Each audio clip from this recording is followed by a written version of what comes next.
24. In Philadelphia, the city has become nothing but abandoned buildings and fires on the streets. Not a single survivor can be seen around. In 1988, also in Philadelphia, a mysterious hooded person walks through the city. Meanwhile, a pianist, a cook, and a bus driver are going through their usual nights when suddenly, they begin bleeding from all their orifices before they all die at the same time. The bus crashes and a book falls, revealing the driver had been reading American Patriot. Police officer Thomas is starting his shift soon, but before leaving home, he cooks a quick breakfast for his pregnant wife Jean. After meeting with his partner Maddox, they go to see the bus crash, where Thomas' brother-in-law and head detective Holt is already working. When they look at the body, they find pieces of the driver's brain on the ground and 3 weird puncture wounds on her neck. Afterward, they check on the pianist and the cook, finding exactly the same situation, brain chunks and 3 puncture wounds.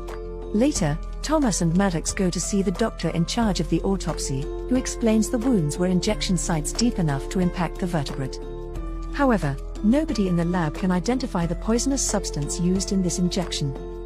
Then, they go out to grab a bite, and Thomas takes the chance to buy a bracelet for Jean. Their dinner is interrupted by a call from a cop that has found another person with those 3 puncture wounds, but this one is still alive. The pair rushes to the club, where Holt is coming for interrogation too, and they learn that this girl has been attacked by a black woman with a blue hoodie and a bloody hand. Before she can offer more information, though, she dies the same way all the others did.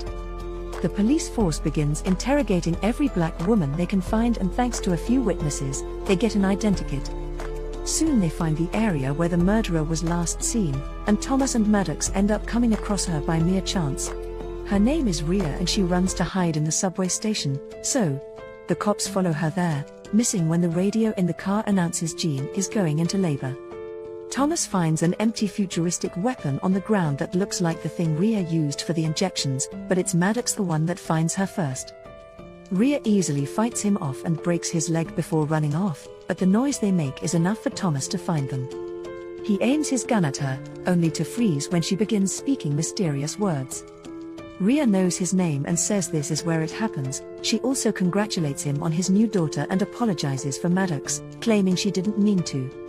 Thomas doesn't want to hear it and tries to arrest her, but Rhea fights him off and handcuffs him to a bench. Remembering he still has her weapon, Thomas hits her with it, and Rhea falls back, dying when the train passes by. Taking the case as closed, Thomas leaves the station and another officer tells him about his wife. Thomas rushes to the hospital, where he's approached by another cop that tells him Rhea had no ID or fingerprint matches, she was a nobody. The only thing on her was some weird keys. The officer also asks Thomas for his revolver because Rhea had a bullet from a service gun on her hand, which is strange because none of the cops at the scene of the crime fired their weapons. Then, Thomas is found by a nurse that tells him Jean is having trouble giving birth and is hemorrhaging. Thomas rushes to her side and puts the bracelet on her wrist, but his presence isn't enough. Moments later, the doctors bring Thomas and Holt the news: the baby is safe, but Jean unfortunately died. 9 years later, in 1997, Thomas, who is now a detective, has taken the day off to spend it with his daughter Amy on her birthday. Amy has been wearing her mother's bracelet since she was a baby, and every year Thomas gifts her a new charm for it. Their first stop is at the cemetery to leave some flowers on Jean's grave, and Thomas is shocked to see someone had already been there and left flowers as well. Next, they should be going to the zoo, but Thomas gets an emergency call, and since it's so important, he leaves Amy with another cop for a moment while taking a look at the latest crime. Maddox is there too, walking with a limp now, and swearing he wasn't the one to leave flowers for Jean earlier. The reason why Thomas was called is that another body with 3 wound punctures has shown up, and since today is the anniversary, it can't be a coincidence. This time the victim is a professor of politics, and the weird poison has been used again, which is strange because not even the police labs could figure out what it was. Holt, who is now lieutenant, shows up as well, and after telling Thomas he didn't leave flowers for Jean either, they check the security cameras and find a person wearing the same hoodie as Rhea. The officers decide to blame it on a copycat, but Thomas isn't sure and drags Amy with him back to the station to reopen the old case. They never looked at the clues closely because with Rhea dead, the case was closed, but now it's time to put the puzzle pieces together. Thomas sends the keys they had found to be analyzed while he learns 2 more bodies with the same wounds have been found, and he decides to stay at the station and work on the case, so Amy's birthday outing is cancelled. They can't find any connection among all the victims, but Thomas begins to worry when he realizes the copycat has an injured hand like Rhea, yet they never made that detail public. The test results come in, showing that the keys belong to an aircraft common in small airfields manufactured in 1996, which makes no sense because they found these keys in 1988. Only one airfield in the area has that kind of plane, so Thomas leaves Amy with an officer to go check it out. On his way out, though, he bumps into Dr. Rao, who points out the case has some coincidences with his studies. The murders match a specific lunar perigee known as a blood moon, which is theorized to open a bridge into time travel, but Thomas and Maddox don't take him seriously. When they make it to the airfield, they find it closed, but Thomas can see a light in the building and decides to sneak in anyway. The clerk denies having seen anybody tonight, but Thomas can tell he's behaving awkwardly and nervously, thus he tries to communicate with him through notes because he suspects he's being held hostage. His guess is correct, but before he can do anything about it, Rhea shows up next to him, alive and not having aged a day. While pointing her gun at him, she makes Thomas drop the weapon, then orders the clerk to tie him up. With the clerk between him and Rhea as cover, Thomas takes the chance to take out his phone and call Maddox so he can hear what's going on before he's tied up to a chair. Next, Rhea asks for plane keys, and when the clerk goes to grab them, he takes out his own weapon to defend himself, except Rhea is quick to act and knocks him out to grab the weapon for herself. Suddenly, she's startled by Maddox showing up behind her and she accidentally shoots him, killing him without meaning to, which explains the apology she gave Thomas 9 years ago. A backup party led by Holt is already arriving at the airfield, so Rhea drags Thomas away with her in a plane. Thomas passes out and dreams of Jean before Rhea wakes him up to tell him to stop chasing her because she's doing all this to save people's lives. The reason why she's alive is that every 9 years when the moon sets, she can come back, but not for long. She doesn't want to explain more because Thomas needs to stop and go back home to his daughter, but since he refuses, Rhea pushes him out of the plane and into the water. Thomas swims to the shore and finds the crashed plane, yet no Rhea in sight. In the morning, after Holt scolds him for being reckless, Thomas tells him they won't find Rhea's body because she's most likely a time traveler from the future. 9 years later in 2006, Thomas is digging out the grave of a man called Harold Novak, whose death had been dismissed as an addiction, but Thomas now finds the 3 wound punctures on his skeleton. He has become so obsessed with this case that he left the force and became a private investigator to figure out the mystery behind Rhea. He lives in his car and has a radio hooked to the police force's frequency in order to keep an ear out for any clues. Thomas has also begun reading about the moon and its energies while looking for Dr. Rao, but he's completely disappeared. After checking Novak's name on a list, Thomas visits the widow, who tells him Novak used to run a white nationalist militia group. Novak's ex Heather used to work with him, so Thomas writes her name down before asking for a list of the members of this group. This list is the connection he's been missing because on it, he finds the names of many of Rhea's victims. Afterward, Thomas goes to pick Amy up at school. Nowadays she's living with Holt and his wife and she doesn't see her father much. In fact, she disapproves of this lifestyle. Still, she tries to tell her about any news in her life, including the mention of a boyfriend that Thomas doesn't remember even if he's met him before.